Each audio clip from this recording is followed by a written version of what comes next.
अस्सलामुअलैकुम। Welcome to JK study ease. आज हम कंप्यूटर साइंस का लेक्चर नंबर 4 जिसमें से हम आज कंप्यूटर हार्डवेयर के बारे में पढ़ेंगे। लेक्चर स्टार्ट करने से पहले आप हमारी चैनल को सब्सक्राइब करें और बेल आइकन पे क्लिक करें ताकि लेटेस्ट वीडियोस आप तक पहुंचते रहेंगे। चलो स्टार्ट करते हैं हम आज का lecture computer hardwares. Computer hardwares hardware का मतलब क्या है? कंप्यूटर हार्डवेयर का मतलब है ये एक फ़िज़िकल कंपोनेंट है कंप्यूटर सिस्टम में जो टेंजिबल है, जो टचेबल है, यानी जिसके साथ हम फिज़िकली टच कर सकते हैं, जिसका कोई वजूद है फिज़िकल वर्ल्ड में, जिसको हम देख भी सकते हैं और फील यानी महसूस भी कर सकते हैं, उनको कंप्यूटर हार्डवेयर्स बोलते हैं। कंप्यूटर हार्डवेयर्स किस लिए यूज़ होते हैं कंप्यूटर सिस्टम में? बोलते हैं कि जो कंप्यूटर हार्डवेयर्स हैं ये फाउंडेशन प्रोवाइड करते हैं कंप्यूटर सिस्टम के, जो भी हमें प्रोसेस करनी होती है। एक इंफ्रास्ट्रक्चर कंप्यूटर सिस्टम का माना जाता है, क्योंकि without hardware devices computer system में कोई भी काम नहीं हो पाएगी। इसलिए कंप्यूटर हार्डवेयर ज़रूरी है कंप्यूटर सिस्टम के लिए, ताकि प्रोसेस करते रहेंगे, कामें चलती रहेंगी। कंप्यूटर हार्डवेयर्स में अगर हम देखेंगे, इसमें इनपुट डिवाइसेस आते हैं, आउटपुट डिवाइसेस आते हैं, प्रोसेसिंग डिवाइसेस आते हैं और स्टोरेज डिवाइसेस आते हैं।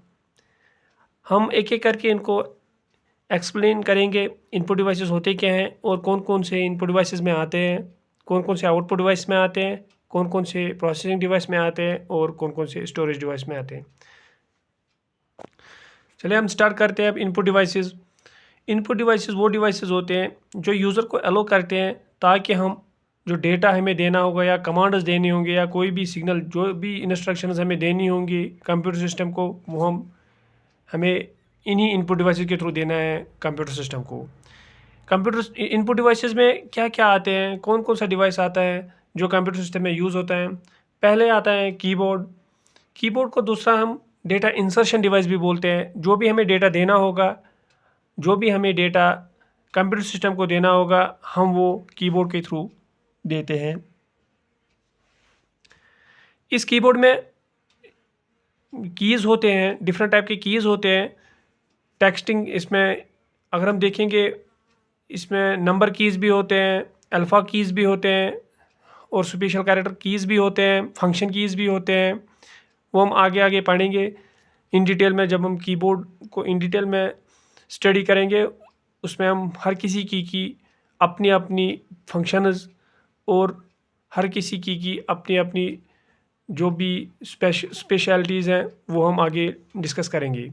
इस टाइम आप इतना ही इनपुट डिवाइसेस में कंप्यूटर हार्डवेयर में याद रखें कि कीबोर्ड, इसमें कीज़ होते हैं जिनके थ्रू हम टेक्स्ट एंटर करते हैं, नंबर एंटर करते हैं, कमांड्स एंटर करते हैं, जिन पे कंप्यूटर सिस्टम को प्रोसेस करनी होती है। अगर हम देखेंगे स्टैंडर्ड कीबोर्ड में 104 कीज़ होती हैं और जो नॉर्मल कीबोर्ड है मिनिमम नंबर ऑफ़ कीज़ अगर हम देखेंगे तो 101 कीज़ होती हैं एक कीबोर्ड में। और पैटर्न ऑफ कीबोर्ड, क्योंकि दुनिया में बहुत सारे पैटर्न ऑफ कीबोर्ड्स हैं, लेकिन जो इंडिया में कीबोर्ड का पैटर्न है वो QWERTY कीबोर्ड है और वो UK बेस्ड है। क्योंकि हम जो इंग्लिश यूज़ करते हैं वो तो ब्रिटिश इंग्लिश यानी UK बेस्ड इंग्लिश यूज़ करते हैं, तो उसी हिसाब से QWERTY कीबोर्ड भी काम करते हैं। इसमें से जो इम्पोर्टेंट कीज़ होते हैं वो फंक्शन कीज़ होते हैं, जो F1 से लेकर F12 तक होते हैं। टॉगल कीज़ होते हैं जिसमें से कैप्स लॉक आती हैं, नंबर लॉक आती हैं, स्क्रॉल कीज़ आते हैं, इंसर्शन कीज़ आती है, मॉडिफायर कीज़ आती हैं जिसमें से कंट्रोल कीज़, शिफ्ट की, ऑल्ट की होती हैं और एक FN की होती हैं जिसको एक्स्ट्रा फंक्शन करवानी होती हैं। वो स्टैंडर्ड कीबोर्ड में FN की एक्स्ट्रा होती हैं। या अल्फ़ा न्यूमेरिक कीज़ यानी A to Z तक होती हैं, जो अल्फ़ा कीज़ होती है, और नंबर कीज़ जो 0 से लेकर 9 तक होती हैं वो इसमें यूज़ होती हैं। इन जो भी ये फंक्शन कीज़ है, टॉगल कीज़ है, मॉडिफायर कीज़ है, इनको हम आगे आगे इन डिटेल्ड जब हम कीबोर्ड का देखेंगे अच्छे से, इन डिटेल्ड कीबोर्ड का लेसन टॉपिक उठाएंगे तो उसमें से इन डिटेल हम देखेंगे किस फंक्शन की में कौन सी फंक्शन की क्या काम करती हैं, कौन सी की क्या काम करती है और कैसे काम करती हैं, तो वो हम आगे आगे अगले लेक्चर में इंशाल्लाह पढ़ेंगे आगे। तो अभी अब इतना ही याद रखिए कि इसमें फंक्शन कीज़ होती हैं, टॉगल कीज़ होती हैं। टॉगल कीज़ किनको कहते हैं? कैप्स लॉक की को टॉगल की कहते हैं। नंबर लॉक, स्क्रॉल लॉक या इंसर्शन की जो होती हैं उसमें उसको बोलते हैं। मॉडिफायर कीज़ होती हैं वो कंट्रोल की होती हैं, शिफ्ट की होती हैं। अल्फ़ा न्यूमेरिक कीज़ होती हैं, इनको अब याद ऐसे रखिए। उसके बाद जो दूसरा इनपुट डिवाइस है माउस, जिसको दूसरा नाम पॉइंटिंग डिवाइस भी कहते हैं, क्योंकि ये पॉइंटिंग करते हैं सिस्टम्स पे, जो कि स्क्रीन पे हमें पॉइंट करना होता है तो हम माउस के थ्रू पॉइंट करते हैं। ये भी एक इनपुट डिवाइस है जिसको इन्वेंट किया है डॉगलस एंगलबर्ट ने।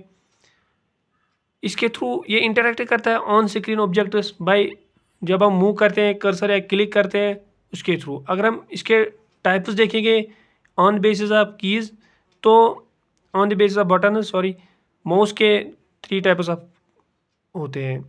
पहला टू बटन माउस होता है जिसमें राइट और लेफ्ट वाला होता है। दूसरा 3 बटन माउस जिसमें राइट, लेफ्ट और सेंटर वाला होता है। और थर्ड ऑप्टिकल माउस जिसमें लेफ्ट, राइट और स्क्रॉल की होती है, जो सेंटर में स्क्रॉल की होती है। इस टाइम जो ज़्यादा यूज़ होते हैं वो ऑप्टिकल माउस ही यूज़ होते हैं। अगर हम और भी टाइप्स देखेंगे माउस के, वायरलेस वाले होते हैं, वायर्ड वाले होते हैं। पहले ज़्यादा वायर्ड वाले यूज़ होते हैं, आजकल ब्लूटूथ वाले माउसेस भी हैं, वायरलेस वाले माउसेस भी हैं, ट्रैक बॉल माउसेस भी हैं, ऑप्टिकल माउसेस भी हैं, और उसके साथ साथ लेज़र माउसेस भी हैं। लाइट पेन भी एक इनपुट डिवाइस है, इसको भी पॉइंटिंग डिवाइस कहते हैं। ये सेम वैसे ही काम करता है जैसे माउस काम करता है। ये एक पेन शेप्ड होता है जिसको हम पॉइंट करते हैं एक ऑब्जेक्ट को जो भी स्क्रीन पे होते हैं, डिस्प्ले पे होता है, और ये थ्रू लाइट इसको हम पॉइंट करवाते हैं उस स्क्रीन पे उस ऑब्जेक्ट को। ट्रैक बॉल भी एक पॉइंटिंग डिवाइस है, उसकी कोई मूवमेंट नहीं होती है, वो एक ही जगह होते हैं। काम वो भी पॉइंटिंग डिवाइस की तरह करता है, लेकिन मूवमेंट नहीं होती है जैसे माउस की मूवमेंट होती है। जैसे पेन हम एक जगह से हिला भी सकते हैं, लेकिन जो ट्रैक बॉल है ये एक ही जगह होती हैं, उसको हम मूव नहीं करवा सकते हैं। एंड टच पैड जो है ये भी पॉइंटिंग डिवाइस है। जो टच पैड आजकल जो लैपटॉप आते हैं और उनमें इनबिल्ट होता है, लैपटॉप में इनबिल्ट होता है टच पैड, ये भी एक पॉइंटिंग डिवाइस है, ये भी एक इनपुट डिवाइस है। इसके थ्रू भी हम इनपुट देते हैं कंप्यूटर सिस्टम को। टच स्क्रीन भी एक पॉइंटिंग डिवाइस है। ये जैसे स्मार्टफोन्स हैं या टच लैपटॉप्स जो आजकल आते हैं उनमें टच स्क्रीन होते हैं जिनके डायरेक्टली हम स्क्रीन पे टच करते हैं। जिस भी आइकन को, जिस भी ऐप को हमें ओपन करना होता है तो हम डायरेक्टली उसको उस पर टच करके वो ओपन होते हैं। जॉयस्टिक भी एक पॉइंटिंग डिवाइस है, ये भी एक इनपुट डिवाइस है जो वीडियो गेमिंग में यूज़ होते हैं। और स्टाइलस भी एक पॉइंटिंग डिवाइस है, ये पेन लाइक डिवाइस है जो हम यूज़ करते हैं लैपटॉप्स में या फ़ोन्स में। अगर हम देखेंगे पहले जो स्मार्टफोन आते थे, जैसे एग्जांपल है कि एंगेज फ़ोन, उसमें पहले स्टाइलस साथ आता था, वो डायरेक्टली फिंगर टच से नहीं चलते थे, उनको स्टाइलस के थ्रू ही यूज़ करना पड़ता था। और एक इनपुट डिवाइस है स्कैनर। अगर हम इसकी बात करेंगे, ये हार्ड कॉपी को कन्वर्ट करते हैं सॉफ्ट कॉपी में। आगे हम इन सब जो भी ये इनपुट डिवाइसेस हमने अभी तक पढ़े, आगे हम इनको इन डिटेल अगले जो भी आगे हम लेक्चर सीरीज़ इनके लिए करेंगे उनमें हम इसको इन डिटेल्ड एक्सप्लेन करेंगे सारे डिवाइसेस को जो भी हमने अभी तक पढ़े हैं। उसी तरह स्कैनर को भी हम इन डिटेल देखेंगे कि ये काम कैसे करता है, इंटरनल फंक्शन इन डिवाइसों की कैसे होती है। अभी हम खाली इनकी डेफिनेशन पढ़ते हैं, खाली इन ब्रीफ, क्योंकि सिलेबस अगर हम चेक करें तो इसमें इन ब्रीफ ही देखा है। तो हम देखते हैं जो स्कैनर है ये भी एक इनपुट डिवाइस है, ये हार्ड कॉपी को सॉफ्ट कॉपी में कन्वर्ट करते हैं।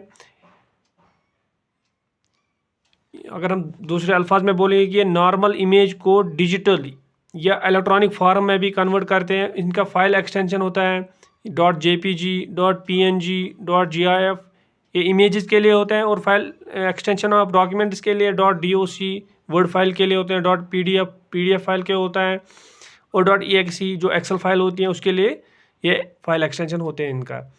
उसके बाद OCR भी एक इनपुट डिवाइस है, ऑप्टिकल कैरेक्टर रिकॉग्निशन।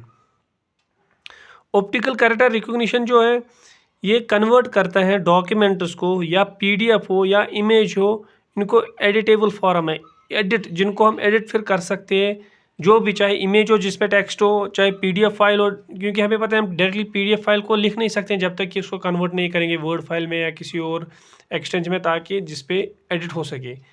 या इमेज को हम डायरेक्टली लिख नहीं सकते, अगर किसी इमेज में डेटा लिखा हुआ हम तो हम उसको एडिट नहीं कर सकते तब तक जब तक ये वर्ड फाइल में या किसी और एक्सटेंशन में जिसमें हम एडिट कर सकते हैं, कन्वर्ट कर सकते हैं। तो OCR यही काम करता है, ये उन डॉक्यूमेंट्स को या उन पीडीएफ को इमेज को एडिटेबल फॉर्म में कन्वर्ट करता है। उसके बाद OMR है, ये भी एक इनपुट डिवाइस है, ऑप्टिकल मार्क रीडर। ये यूज़ होता है कि रीड करते हैं, ये use to read marks made on papers. अगर हम देखेंगे जो भी एग्ज़ाम हम कॉम्पिटिटिव लेवल एग्जाम्स देते हैं उस पर हम आंसर्स में खाली सर्कल्स फिल करते हैं, तो वो सर्कल्स कैसे फिर रीड किया करते हैं, वो OMR के थ्रू ही रीड किया जाते हैं। फिर क्योंकि उन सर्कल के अंडर जो भी ऑप्शंस होती हैं वो OMR के थ्रू ही रीड की जाती है, वो डायरेक्टली कोई एग्जामिनर या कोई उनको रीड नहीं कर पाएगा तब तक जब तक कि OMR रीडर ना हो। ये हम अगर दूसरे अल्फाज में बोलेंगे, कन्वर्ट करते हैं, जो शेप्स होती हैं उनको डिजिटल टेक्स्ट में कन्वर्ट करते हैं ताकि हम डिजिटल टेक्स्ट ऑन स्क्रीन पे देख सके और इनका फिर सोल्यूशन या जो भी हमें फिर आगे उनका रिजल्ट निकालना होगा वो निकाल सकते हैं। उसके बाद और एक डिवाइस है BCR, bar code reader. Bar code reader भी एक इनपुट डिवाइस है, ये यूज़ होता है रीड करने के लिए या इंटरप्रेट बार कोड्स करने के लिए। अगर हम देखेंगे हर किसी आइटम में बार कोड होते हैं। ये बार कोड्स जो होते हैं वो 2 टाइप्स के बार कोड्स होते हैं। इनको उन बार कोड्स को कन्वर्ट करते हैं BCR bar code reader readable data में, क्योंकि जो बार कोड्स ने फॉर एग्जांपल मेरे सामने जो कापी है उस पर भी जैसे बार कोड लगाए हैं, ये वाला बार कोड, इसके नीचे ये एग्जांपल मैं दे रहा हूँ, इसके नीचे नंबर लिखा होता है, लेकिन ये जो लाइन्स होती हैं इन लाइन्स में वो डेटा जो डेटा हमें हम पढ़ सकते हैं वो इसके अंदर ही स्टोर होता है। बार कोड के 2 टाइप्स हैं, एक 1D बार कोड जो कि ये लाइन्स वर्टिकल लाइन्स होते हैं, दूसरा 2D bar code. 2D bar code होते हैं 2 डायमेंशनल बार कोड, जो QR कोड आजकल हर जगह यूज़ होते हैं, चाहे हमें कोई भी ऐप चलानी होगी, चाहे इस टाइम अगर एग्जांपल देते पेटीएम, फ़ोन पे जो भी यूज़ करनी होती है उनमें QR कोड ईजिली यूज़ होते हैं आजकल। और सबसे फास्ट जो बार कोड फास्ट सर्विस है वो QR कोड ही है। उसके बाद और एक डिवाइस है MICR, magnetic ink character reader. ये भी एक इनपुट डिवाइस है जो रीड करता है, प्रोसेस करता है उन कैरेक्टर्स को मैग्नेटिक इंक से। जैसे ये ज़्यादा यूज़ होता है चेक्स में। अगर आपने चेक देखी होगी, बैंक की चेक, उसमें नीचे से लाइन्स होती हैं, वो MICR उन्हीं को मतलब वो ईज़िली एक ह्यूमन अंडरस्टैंड नहीं कर सकता है, वो इसी MICR के थ्रू उनको कन्वर्ट करते हैं जो रीडेबल फॉर्म है, फिर हम देख सकते हैं वो डेटा क्या है, उस डेटा उसके अंदर उस चेक में क्या है। या फाइनेंशियल डॉक्यूमेंट्स, डिफरेंट टाइप के फाइनेंशियल डॉक्यूमेंट्स हैं, उनमें भी ये यूज़ होता है। और उसके बाद बायोमेट्रिक तो आजकल सबको पता ही है, बायोमेट्रिक आजकल ज़्यादा यूज़ होता है, जो स्टैटिस्टिकल एनालिसिस करता है पीपल के यूनिक फिजिकल। जैसे मैं बोलूँगा फिंगरप्रिंट हर किसी इंसान का डिफरेंट, अल्लाह ताला की तरफ से एक नियामत है कि किसी इंसान का दूसरे इंसान के साथ फिंगरप्रिंट नहीं मैच होता है। वही फिंगरप्रिंट्स बायोमेट्रिक के थ्रू लिए जाते हैं, फिर उसके बाद जब भी कोई प्रोसेस करनी होती है तो वही फिंगरप्रिंट मैच किया जाता है, वो इसी बायोमेट्रिक मशीन के थ्रू। ये एक डिवाइस है जो इनपुट डिवाइस है, तो इसी के थ्रू मैच देखा जाता है। आज के लिए हम यहीं पे लेक्चर ख़त्म करेंगे।